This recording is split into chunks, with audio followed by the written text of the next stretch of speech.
Tem gente que entra em um shopping lotado e sente o peito apertar. Não porque algo ruim esteja acontecendo, mas porque a mente interpreta aquele mar de rostos desconhecidos como ameaça. E aí começa a busca desesperada por uma saída, por um canto vazio, por qualquer coisa que devolva a sensação de controle. O curioso é que essa reação não tem nada a ver com o lugar. Tem a ver com o que você acredita que aquele lugar significa. A maioria das pessoas que evita lugares lotados carrega uma narrativa interna muito específica. Não é medo de gente, é medo do que gente representa. Medo de ser observado e julgado. Medo de não ter para onde ir se algo der errado. Medo de perder o controle sobre o próprio corpo, sobre a própria mente, sobre a própria reação. E esse medo não nasce do ambiente. Nasce da interpretação que você faz dele antes mesmo de chegar lá. Pense nisso. Você entra em um supermercado cheio e imediatamente começa a monitorar tudo. Quantas pessoas estão perto de você? Se alguém está te olhando, se você está bloqueando a passagem de alguém, se sua expressão facial está estranha, se você está respirando rápido demais. E quanto mais você monitora, mais tenso fica. Porque você transformou uma ida ao mercado em um campo minado de possibilidades catastróficas que existem apenas na sua cabeça. O estoicismo tem uma ideia central que se aplica perfeitamente a isso. Não são as coisas que nos perturbam, mas as opiniões que temos sobre elas. Epicteto dizia que não somos afetados pelos eventos, mas pelo significado que atribuímos a eles. E quando você evita lugares lotados, o que está evitando não é o lugar, é o significado que você construiu em torno dele. Você decidiu que aquele ambiente é perigoso, opressor, insuportável. E a partir do momento em que você decide isso, ele se torna exatamente o que você teme. Mas aqui está o ponto que poucos param para observar. Essa decisão não é consciente. Você não acorda de manhã e pensa conscientemente que vai interpretar multidões como ameaça. Isso acontece no piloto automático. A mente aprende um padrão, repete esse padrão e eventualmente você nem percebe mais que está agindo com base em uma interpretação, não em uma realidade. Você confunde o mapa com o território.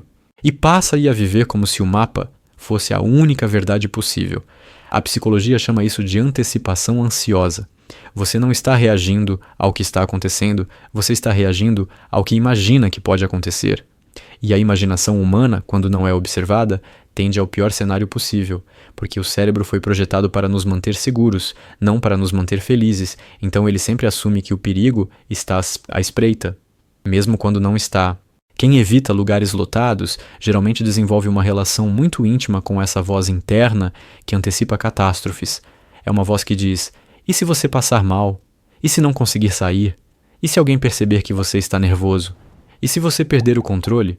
E quanto mais você ouve essa voz, mais real ela parece.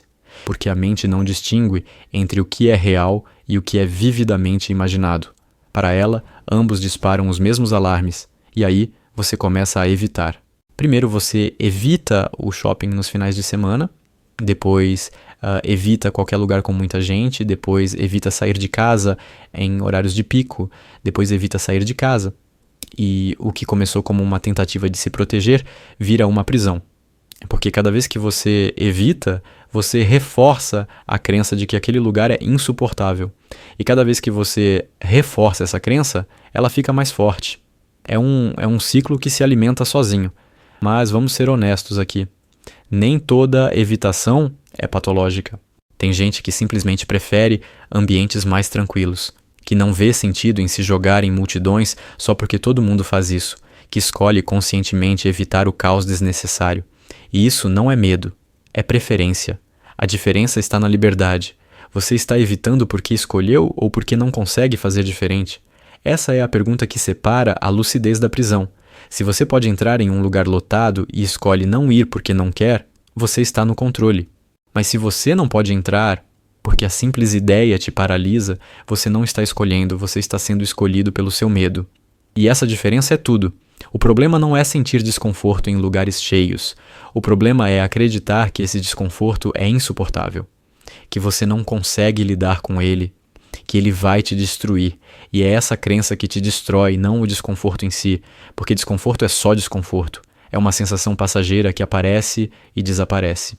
Mas quando você acredita que não pode suportá-la, ela vira monstro. Marco Aurélio escreveu que tudo o que acontece na mente acontece porque você permitiu, que nenhuma impressão externa tem poder sobre você a menos que você dê esse poder a ela. E isso não é papo motivacional vazio, é observação prática. Quando você está em um lugar lotado e sente a ansiedade subir, o que está acontecendo não é causado pelo lugar, é causado pelo que você está dizendo a si mesmo sobre o lugar. Mude o discurso interno e a experiência muda junto, mas mudar o discurso interno não é simples, porque esse discurso foi construído ao longo de anos, talvez décadas. Ele foi reforçado por cada vez que você evitou, por cada vez que você se convenceu de que não conseguiria, por cada vez que você interpretou uma sensação física como sinal de perigo iminente. E agora, ele está tão enraizado que parece verdade absoluta. A boa notícia é que nada disso é permanente. A mente aprende e desaprende. O que foi construído pode ser desconstruído, mas isso exige algo que a maioria das pessoas não quer fazer. É enfrentar. Não de uma vez, não de forma heróica, mas aos poucos. Colocar um pé no desconforto e perceber que você não desmorona, que a sensação ruim passa, que o pior cenário que você imaginou não acontece e que você é mais capaz de suportar do que acreditava. Tem um conceito na terapia cognitiva chamado exposição gradual. A ideia é simples. Você se expõe ao que teme em doses controláveis, até que a mente aprenda que não há perigo real. Não é sobre ser corajoso, é sobre ser consistente. Porque coragem não é ausência de medo, é ação, apesar do medo. E cada vez que você age apesar do medo, você enfraquece o poder que ele tem sobre você. Mas aqui está o que ninguém te conta. Você não vai deixar de sentir desconforto. Você só vai deixar de ter medo do desconforto. E essa é uma diferença gigantesca. Porque a vida vai continuar te colocando em situações desconfortáveis. Pessoas vão continuar sendo imprevisíveis. Lugares vão continuar sendo barulhentos, caóticos, lotados. Mas, se você não tem medo dessas sensações, elas perdem o poder de te controlar. O estoicismo nunca prometeu que você ia viver em um mundo perfeito. Prometeu que você poderia ser forte o suficiente para viver no mundo como ele é. E parte dessa força vem de aceitar que desconforto faz parte da experiência humana. Que você não precisa evitar tudo que te incomoda. Que suportar não é o mesmo que sofrer. Que você pode sentir algo ruim e ainda assim estar bem. Quem evita lugares lotados muitas vezes carrega outra crença silenciosa, a de que precisa estar sempre no controle, que qualquer perda de controle é catastrófica, que se você não conseguir prever, gerenciar e dominar cada variável ao seu redor, algo terrível vai acontecer. E essa necessidade de controle absoluto é, ironicamente, o que mais gera descontrole. Porque a realidade não se comporta, ela não pede permissão. Ela simplesmente acontece. E quanto mais você tenta controlar o incontrolável, mais ansioso fica. Porque você está lutando contra a natureza das coisas. Lugares lotados são imprevisíveis. Pessoas são imprevisíveis. Você não consegue controlar o que os outros vão fazer, o que vão pensar, como vão reagir. Você só consegue controlar uma coisa: como você interpreta o que está acontecendo. E essa é a única coisa que realmente importa. Então, o que muda quando você para de lutar contra o incontrolável? Você relaxa, não porque o ambiente mudou, mas porque sua relação com ele mudou. Você deixa de precisar que tudo esteja perfeitamente organizado para se sentir seguro. Você aceita que o caos existe e que você pode existir no meio dele sem desmoronar, e isso, ao contrário do que parece, não é resignação. É liberdade. Tem outro aspecto nisso tudo que quase nunca é mencionado: o peso do olhar alheio. Muita gente que evita lugares lotados não está com medo do lugar, está com medo de ser visto, de que alguém perceba que está nervoso, de que alguém julgue, critique, tire conclusões. E aí o lugar lotado vira um palco onde você está constantemente sendo avaliado. E esse palco imaginário é muito mais opressor do que qualquer multidão real. Mas aqui está a verdade dura. Ninguém está te olhando tanto quanto você imagina. As pessoas estão ocupadas demais com suas próprias vidas, com suas próprias inseguranças, com seus próprios medos. Você acha que é o centro das atenções, mas na maioria das vezes você nem é notado.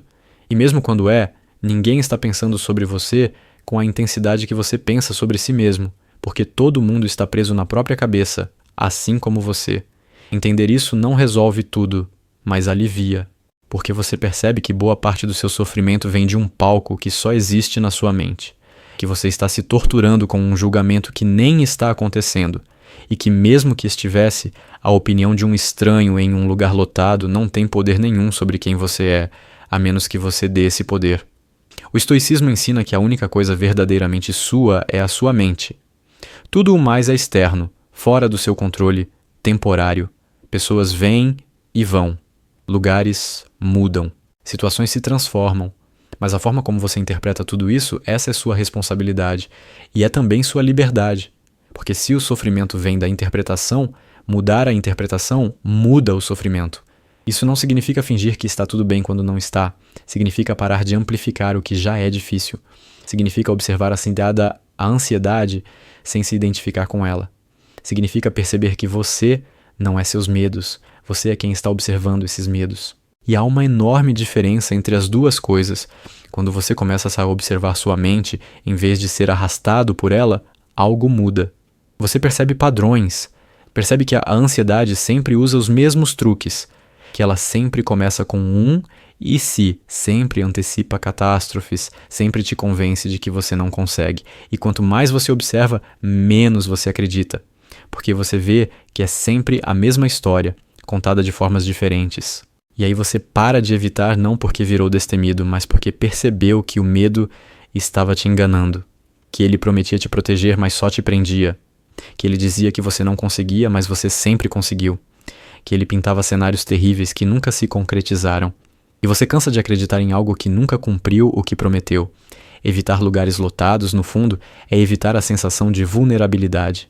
É evitar o risco de não estar no controle total.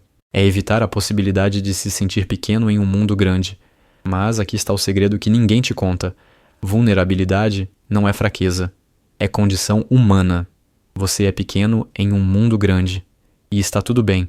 Porque aceitar isso não te diminui, te liberta. Você tem medo do lugar ou do que ele revela sobre você?